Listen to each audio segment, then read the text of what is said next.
Kitchen का काम करके मैं सीधे कमरे में आई हूँ फटाफट कपड़े पहनने के लिए, क्योंकि शाम के वक्त की हमारी ट्रेन है और जो मॉर्निंग में पहुंचा देगी हमें काठगोदाम। तो मुझे निकलना है। बस मेरी कंघी कंघी रह गई है जिसे मैं बाल बांधने रह गए हैं, बाकी सब हो चुका है। तो बाल बांधकर मैं निकल रही हूँ। 2 छोटे बैग, एक लक्ष्य के पास रहेगा, एक मेरे पास। उन 2 बैग को लेकर ही जा रही हूँ क्योंकि उस तरफ से काफी सामान हो जाएगा हमारे साथ। जैसा आपको पता ही है कि बच्चे तो पूरी एक छोटी गृहस्थी लेकर ही अपने साथ रहते हैं ना हर जगह, तो बहुत सारा सामान हो जाता है उनका करते करते। तो उसको लेने के लिए निकलती हूँ और सुबह जो भी पॉसिबल होगा, जितनी भी जल्दी मैं आप लोगों तक वीडियो पहुंचाऊंगी। और उधर गाड़ियां चल रही नहीं चल रही हैं, अभी मुझे ट्रांसपोर्ट का भी कुछ नहीं मालूम है। और ऊपर उसके बाद मुझे प्लेन के बाद थोड़ा ऊपर हिल्स में जाना है। हिल्स का हिली रास्ता जो है, तो अगर वहां से मुझे नेटवर्क मिलता रहा तो मैं हिल्स वगैरह भी आप लोगों के साथ शेयर कर दूंगी, वरना उसे थोड़ा सा वीडियो बनाने में मुझे वक्त लग सकता है। जैसे भी टाइम मिलेगा मैं आप लोगों तक जल्दी से जल्दी छोटे छोटे वीडियो अपने पहुंचाती रहूंगी। तो बस इसके ऊपर एक जैकेट पहन लूंगी सूट के ऊपर। और इसके बाद खाना हमारा पैक हो चुका है, खाना घर वाला हम खा चुके थे। निकलते हैं। और बाकी आजकल मौसम भी खुला हुआ है, तो आपको जब पता है कि गाड़ी चल रही है, मौसम खुला हुआ है, तो मैं ऐसे में जब आपको दिक्कतें बढ़ने वाली नहीं है, आपको लगता है जल्दी काम हो सकता है, तो कर लेना चाहिए। क्योंकि यहाँ मौसम का मिजाज भी बिगड़ जाता है और कब आपका काम लेट हो जाए या कहीं फंस जाए, उससे बेहतर है कि आप पहले ही कर लीजिए। तो मैं आज निकलती हूँ लक्ष्य के साथ। और बस ये लोग गाड़ी की साफ सफाई में लगे हुए हैं।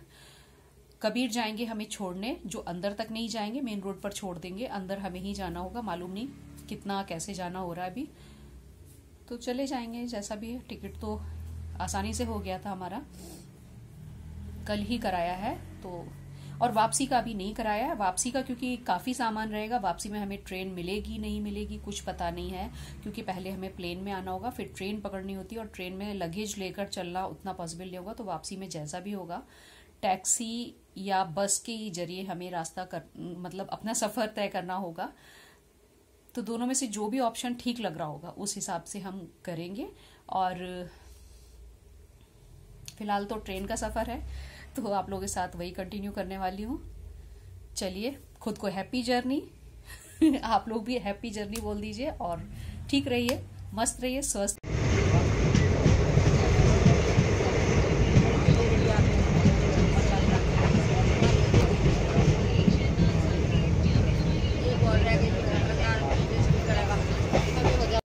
पहले मैंने सोचा था मैं स्टेशन का भी दिखाऊंगी, बनाऊंगी, पर पता नहीं क्यों कैमरा निकालने से मेरे मन ने मुझे रोक दिया। मैं इतनी भीड़ में, लाइन जब लगी हुई थी, तो अच्छा नहीं लग रहा था कि मैं कैमरा निकालूं, वीडियो बनाऊं लाइन की, कि कैसे हमारे टिकट चेक बाहर ही हो रहे हैं स्टेशन पर, उसके बाद हमें अंदर जाने को, ट्रेन में बैठने को मिल जाता है। ट्रेन तो हालांकि पहले से ही लगी हुई थी और काफ़ी लोग पहुंच चुके थे।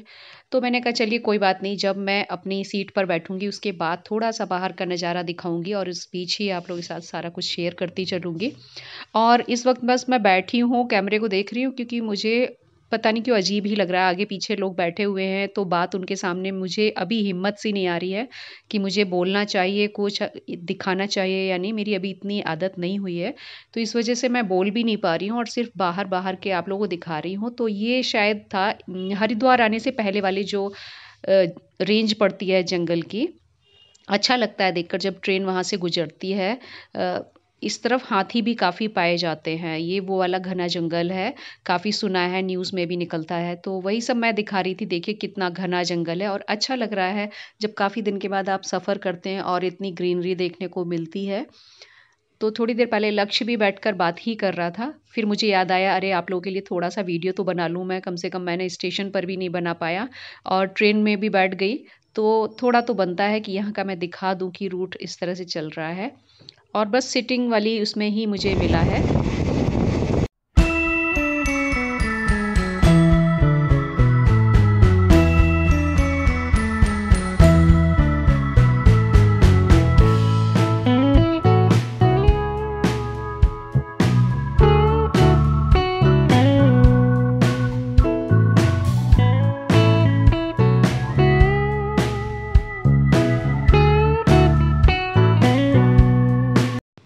ये हमारी चेयर कार कहलाती है। जन शताब्दी ट्रेन है जो हमारे देहरादून शहर से काठगोदाम तक जाती है। तो मैंने और लक्ष्य ने दोनों ने ही इसमें अपने मास्क लगा रखे हैं। सोशल डिस्टेंसिंग जैसी तो कोई बात नहीं है, पर यही है कि सभी अपने एहतियात बरत कर ही घर से निकलते हैं। कोई चांस नहीं लेना चाहता ऐसे माहौल में। और थोड़ा सा लक्ष्य की कुछ इस वक्त मुझसे बातचीत शुरू हो गई थी, कुछ चीज़ों को पॉइंट्स को लेकर ये डिस्कशन कर रहे थे। और होता ही ऐसा है कि ट्रेन में आप क्या करेंगे, कुछ आपकी टेंशन चल रही है या कुछ प्रॉब्लम चल रही है, उसका सॉल्यूशन नहीं मिल पा रहा है, तो आप इस तरह की बातों का ही आपस में बातचीत करेंगे। तो वही ये मुझसे इस वक्त कर रहे थे। तो मैं कह रही थी कोई बात नहीं, पहले एक काम हो जाए फिर बाकी कोई दूसरी चीज़ों का सॉल्यूशन ढूंढा जाएगा। एक साथ 4 चीज़ों की तरफ ध्यान क्यों डाइवर्ट कर रहे हो। लेकिन ये छोटी छोटी बातों को लेकर हो ही जाता है, हमेशा परेशान बना रहेगा जब तक कि उसका सॉल्यूशन नहीं निकलता, तो इसके दिमाग से वो बात भी नहीं निकलती। सबसे बड़ी इरिटेटिंग बात इसकी यही होती है, किसी बात को पकड़ कर बैठ जाएगा तो बार बार हर घंटे उसी बात को दोहराता रहेगा साथ में। भले ही बड़ा हो गया पर बच्चे बच्चे ही होते हैं ना, तो कई बार तो हम लोग भी छोटी छोटी बातों से परेशान हो ही जाते हैं। तो जिंदगी है।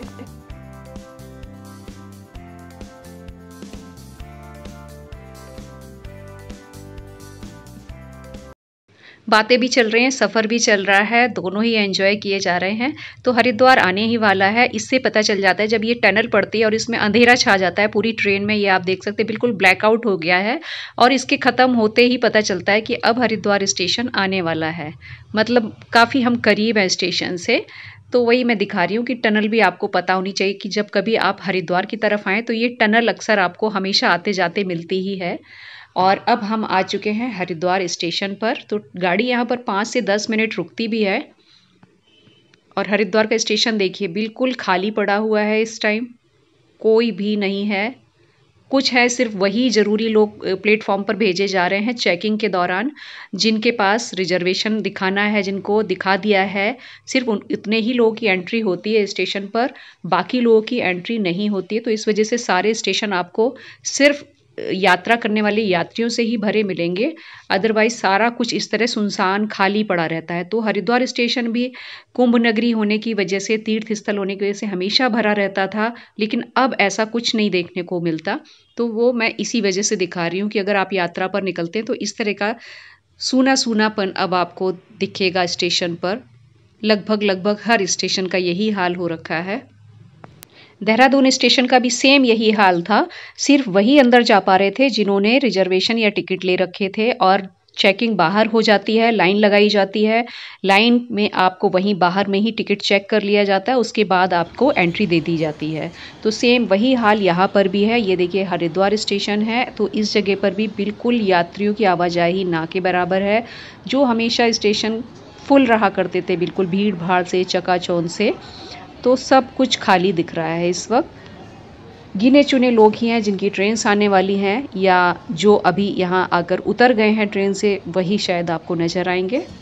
तो चलिए खैर, ये तो चलती रहेंगी जब तक सामान्य लाइफ नहीं होती हमारी, इस तरह की ज़िंदगी चलती रहेगी। उम्मीद करती हूँ, ईश्वर से प्रार्थना करती हूँ कि जल्दी ही सबकी गाड़ी पटरी पर आ जाए, आम जिंदगी जो हुआ करती थी वो लौट आए, और आम आदमी अपना जो एक नॉर्मल लाइफ होती है उस तरह से जीवन यापन शुरू हो जाए सभी का। तो इसमें तो बस ऊपर वाला ही कुछ कर सकता है चमत्कार।